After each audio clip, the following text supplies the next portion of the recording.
भूगोल के पहले चैप्टर जिसका नाम है भारत संसाधन एवं उपयोग। तो हम लोग इसी चैप्टर को पढ़ रहे थे और इस चैप्टर में हम आपको प्राकृतिक संसाधन और जल संसाधन के बारे में जितने सारे भी ऑब्जेक्टिव क्वेश्चन, लघुत्तरीय प्रश्न और दीर्घोत्तरीय प्रश्न जो कि आपके बुक में दिए हुए हैं, तो सारे प्रश्न का उत्तर हम आपको ऑलरेडी बता चुके हैं। इस वीडियो में हम लोग ग अर्थात वन एवं वन्य प्राणी संसाधन को देखेंगे। तो वन एवं वन प्राणी संसाधन के बारे में हम आपको बताएंगे और इस चैप्टर में जितने सारे भी प्रश्न आपकी किताब में दिए हुए हैं, सारे प्रश्न का उत्तर हम आपको इसमें बताएंगे। तो चलिए वीडियो को शुरू करते हैं और आपको वन एवं वन प्राणी संसाधन के बारे में बतलाते हैं। तो सबसे पहले हम लोग इस चैप्टर में कुछ ऑब्जेक्टिव क्वेश्चन को देखेंगे और उसके बाद हम लघुत्तरीय क्वेश्चन और उसके बाद हम दीर्घोत्तरीय क्वेश्चन को भी देखेंगे। तो चलिए वीडियो को स्टार्ट करते हैं। और इससे पहले आप अभी तक वीडियो को लाइक नहीं किए हैं तो आप एक लाइक जरूर कर दीजिए, और जो भी स्टूडेंट चैनल पर नए हैं वे चैनल को सब्सक्राइब कर लेंगे और साथ में बेल आइकन दबा देंगे ताकि आगे के भी सभी वीडियो का नोटिफिकेशन आपको मिलता रहे। तो चलिए सबसे पहला नंबर क्वेश्चन हम लोग देखेंगे कि वन विस्तार के नजरिए से भारत विश्व का कौन सा देश है। पहला नंबर क्वेश्चन कह रहा है कि वन विस्तार के नजरिए से भारत विश्व का कौन सा देश है। तो इसका सही आंसर होगा 10वां देश है। ठीक है, वन विस्तार के नजरिए से भारत का स्थान विश्व में 10वां नंबर पर है। तो पहला का आंसर हो जाएगा 10वां। अब दूसरा नंबर क्वेश्चन है कि बिहार के कितने जिले में वन क्षेत्र समाप्त हो गए हैं। बिहार के ऐसे कितने जिले हैं जहां वन क्षेत्र समाप्त हो गए हैं। तो इसका सही आंसर हो जाएगा 17। बिहार में कुल 17 ऐसे जिले हैं जहां वन क्षेत्र एकदम समाप्त हो गए हैं। चलिए तीसरा नंबर क्वेश्चन हम लोग देखेंगे। भारत में 188 आदिवासी जिले कुल वन क्षेत्र का कितना प्रतिशत पाया जाता है। भारत में 188 आदिवासी जिले कुल वन क्षेत्र का कितना प्रतिशत पाया जाता है। तो इसका सही आंसर होगा 60.11%। ठीक है, तीसरा का आंसर होगा 60.11% ऐसे वन क्षेत्र हैं जहां पर आदिवासी जिले पाए जाते हैं। चलिए चौथा नंबर क्वेश्चन देखेंगे। नदी घाटी परियोजना कब शुरू हुई। नदी घाटी परियोजना कब शुरू हुई। तो इसका आंसर हो जाएगा 1952 ईस्वी में नदी घाटी परियोजना शुरू हुई। तो चौथा का 1952 ईस्वी सही हो जाएगा। चलिए पांचवा नंबर क्वेश्चन कह रहा है कि बीएसआई का फुल फॉर्म क्या होगा। बीएसआई का फुल फॉर्म बताना है। तो बीएसआई का फुल फॉर्म होता है बोटेनिकल सर्वे ऑफ इंडिया। ध्यान रखिएगा, बीएसआई का फुल फॉर्म होता है बोटेनिकल सर्वे ऑफ इंडिया। उसके बाद छठा नंबर क्वेश्चन कह रहा है कि IUCN का फुल फॉर्म क्या होता है। IUCN का फुल फॉर्म क्या होता है। तो IUCN का फुल फॉर्म होता है international union for the conservation of nature and natural resources. ठीक है, ध्यान से पढ़िएगा और इसे ध्यान रखिएगा कि IUCN का फुल फॉर्म होता है international union for the conservation of nature and natural resources. चलिए सातवां नंबर क्वेश्चन है। भारत में कितने सुरक्षित जैव मंडल क्षेत्र हैं। भारत में कुल कितने सुरक्षित जैव मंडल क्षेत्र हैं। तो सातवां का आंसर हो जाएगा 14।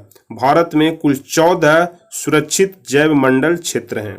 चलिए आठवां नंबर क्वेश्चन कह रहा है कि कुशेश्वर पक्षी अभियान बिहार के किस जिले में है। ठीक है, कुशेश्वर पक्षी अभियान बिहार के किस जिले में है। तो आठवां का सही आंसर हो जाएगा दरभंगा जिले में। ठीक है, कुशेश्वर पक्षी अभियान बिहार के दरभंगा जिले में है। अब नौवां नंबर क्वेश्चन हम लोग देखेंगे। प्रोजेक्ट टाइगर कब आया।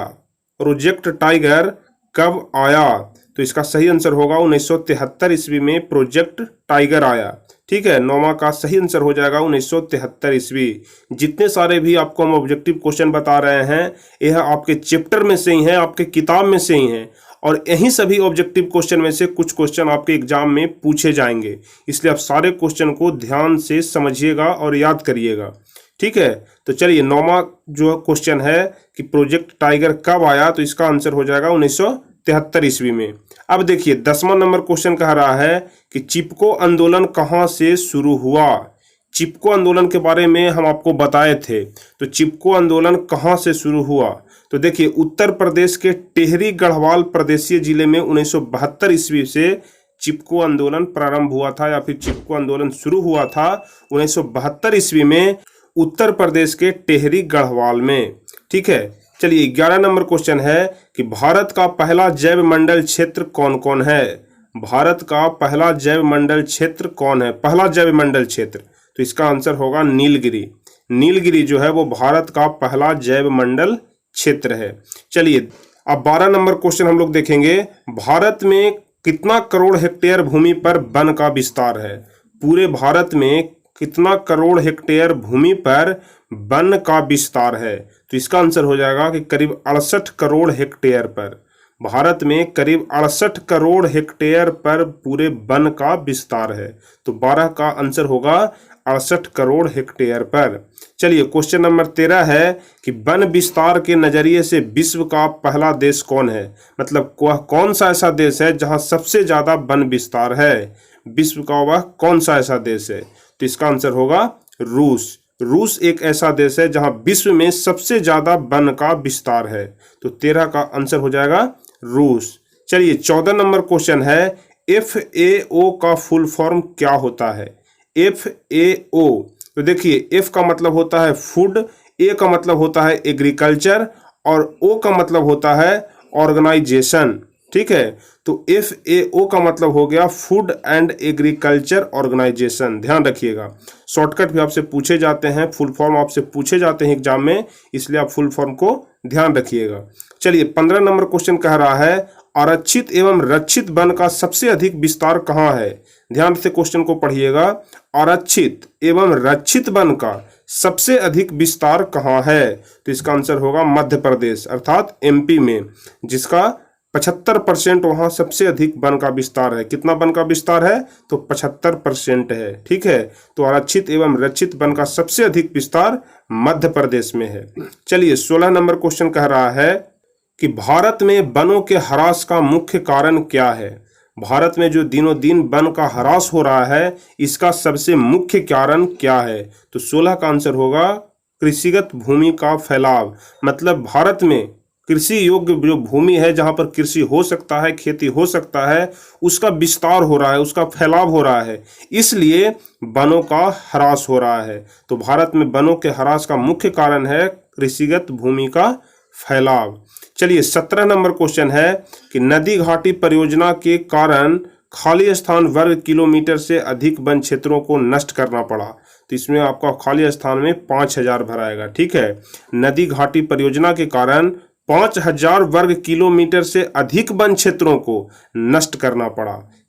किस लिए नष्ट करना पड़ा, तो नदी घाटी परियोजना के कारण 5000 वर्ग किलोमीटर से अधिक वन क्षेत्रों को नष्ट करना पड़ा। अब देखिए अगला नंबर है 18, वन्य जीवों के कालाबाजारी के मुख्य केंद्र कहाँ है। जहां पर वन्य जीवों का कालाबाजारी किया जाता है, धंधा किया जाता है, तो वन्य जीवों के कालाबाजारी का मुख्य केंद्र चाइना है, जिसको आप लोग हिंदी में चीन बोलते हैं। तो वन्य जीवों के कालाबाजारी का मुख्य केंद्र चीन है। चलिए 19 नंबर क्वेश्चन है कि टैक्सोल नामक रसायन किस पौधे से प्राप्त होता है। टैक्सोल एक रसायन का नाम है, वह किस पौधे से प्राप्त होता है। टैक्सोल किस पौधे से प्राप्त होता है, तो 19 का आंसर होगा कि चीड़ी के पौधे से।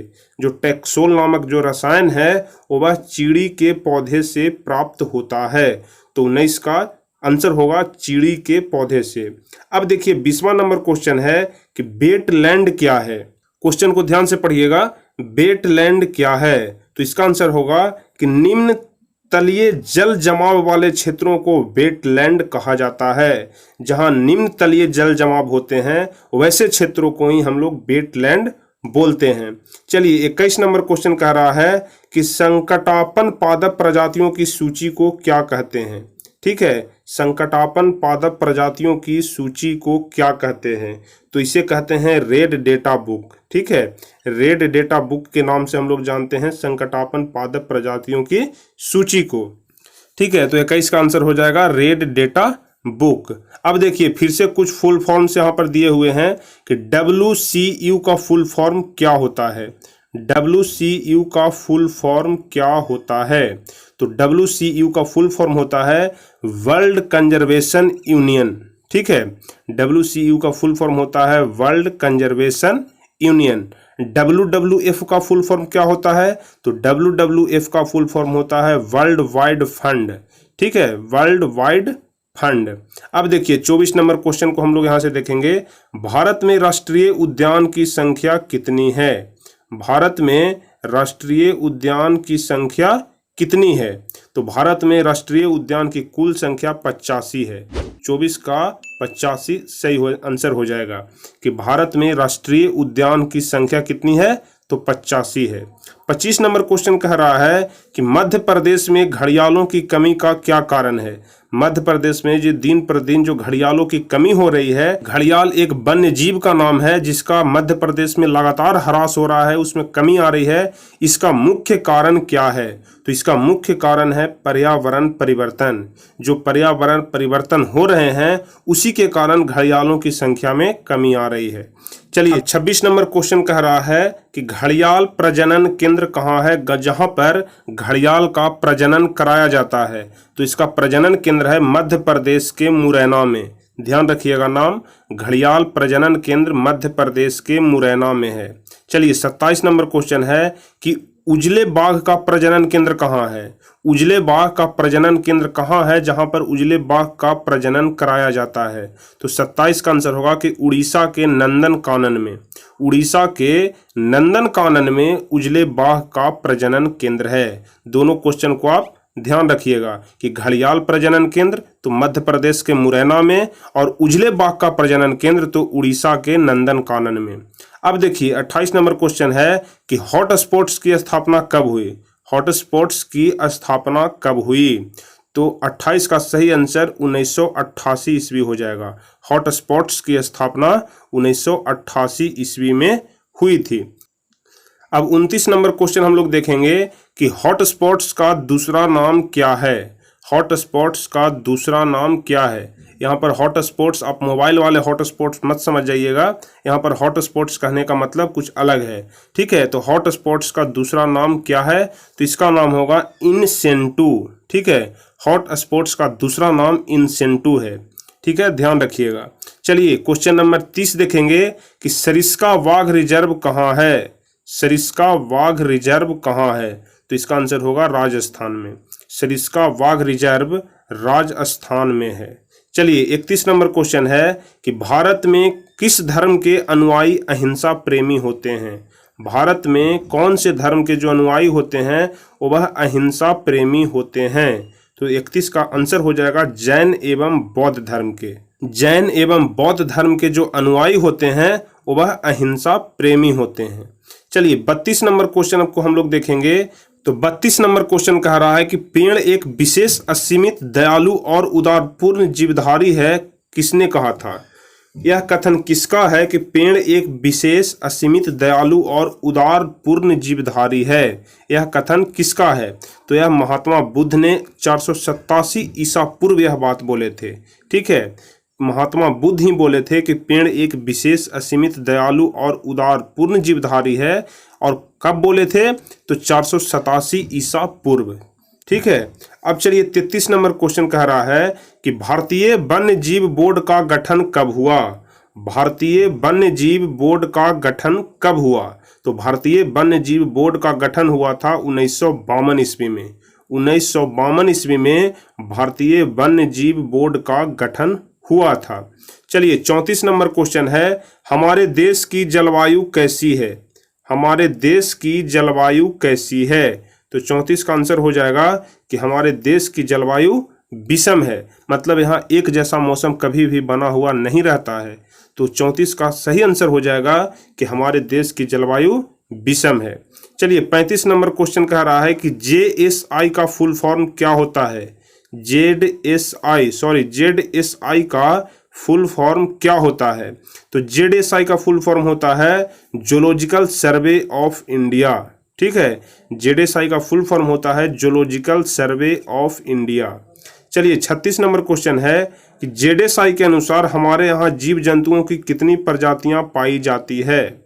ZSI के अनुसार हमारे यहाँ जीव जंतुओं की कितनी प्रजातियां पाई जाती है? तो जीव जंतु की कुल 89,451 प्रजातियां पाई जाती है? हमारे देश भारत में जेडेसआई के अनुसार कुल 89,451 प्रजातियां पाई जाती है। 37 नंबर क्वेश्चन हम लोग देखेंगे, अब तक कितने प्रजातियों का नामकरण किया जा चुका है? तो अब तक कुल 17 लाख प्रजातियों का नामकरण किया जा चुका है। चलिए 38 नंबर क्वेश्चन है कि आयुर्वेद का जनक किन्हें कहा जाता है? बहुत ज़्यादा इंपॉर्टेंट क्वेश्चन है, एग्जाम में बहुत बार पूछा जा चुका है कि आयुर्वेद का जनक किसे कहा जाता है, क्योंकि आयुर्वेद आप जानते हैं इसका संबंध वन से होता है, इसलिए इस क्वेश्चन को पूछा जाता है कि आयुर्वेद के जनक किन्हें कहा जाता है।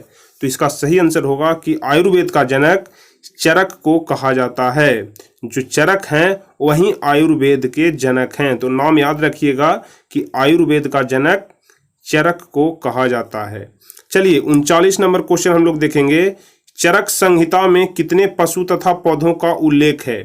जो चरक संहिता है उनमें कितने पशु तथा पौधों का उल्लेख है? तो उसमें 200 पशु और 340 पौधों का उल्लेख है। जो चरक संहिता है उसमें 200 पशु और 340 पौधों का उल्लेख है। चलिए 40 नंबर क्वेश्चन कह रहा है कि भारत में मछलियों की कितनी प्रजातियां पाई जाती है? भारत में मछलियों की कुल कितनी प्रजातियां पाई जाती है? तो 40 का आंसर होगा कि 1693 प्रजाति। ठीक है, भारत में मछलियों की कुल 1693 प्रजाति पाई जाती है। चलिए 41 नंबर क्वेश्चन है कि भारत में पक्षियों की कितनी प्रजातियां पाई जाती है? भारत में पक्षियों की कितनी प्रजातियां पाई जाती है? तो भारत में पक्षियों की कुल 1200 प्रजातियां पाई जाती है। ध्यान रखिएगा 41 का आंसर होगा कि भारत में पक्षियों की कुल 1200 प्रजातियां पाई जाती है। अब 42 नंबर क्वेश्चन देखेंगे। तो 42 नंबर क्वेश्चन कह रहा है कि भारत में चावल की कितने किस्म पाए जाते हैं? भारत में चावल के कुल कितने किस्म पाए जाते हैं? तो इसका सही आंसर होगा 50,000 से 60,000 किस्म। ठीक है, भारत में चावल की कुल 50,000 से 60,000 किस्म पाए जाते हैं। चलिए 43 नंबर क्वेश्चन है कि दर्द निरोधक के लिए किसका उपयोग किया जाता है? दर्द निरोधक कहने का मतलब हुआ कि दर्द को कम करने के लिए, दर्द को समाप्त करने के लिए किसका उपयोग किया जाता है? तो 43 का आंसर होगा मॉर्फिन का। दर्द कम करने के लिए मॉर्फिन का उपयोग किया जाता है। तो चलिए यही 43 क्वेश्चन था जिसे कि आप लोग कंप्लीट कर चुके। अब अगले वीडियो में हम लोग लघु तरीय प्रश्न को आपको बताएंगे और लघु तरीय प्रश्न में जितने सारे भी प्रश्न उत्तर हैं सभी प्रश्न का उत्तर हम आपको अगले वीडियो में बताएंगे और लघु तरीय के बाद आपको हम दीर्घ तरीय प्रश्न के बारे में बताएंगे। तो अगला वीडियो आप जरूर देखिएगा और अगले वीडियो पाने के लिए जो लोग चैनल को सब्सक्राइब नहीं किए हैं वह चैनल को सब्सक्राइब कर लेंगे और साथ में जो बगल में जो घंटी वाला आइकन है उसे दबा देंगे ताकि जैसे ही हम वीडियो अपलोड करें आपके पास नोटिफिकेशन चला जाए। और यदि वीडियो अच्छा लगा हो तो इसे लाइक जरूर करिए। तो चलिए फिर मिलते हैं आपसे अगले वीडियो में, तब तक के लिए जय हिंद, धन्यवाद।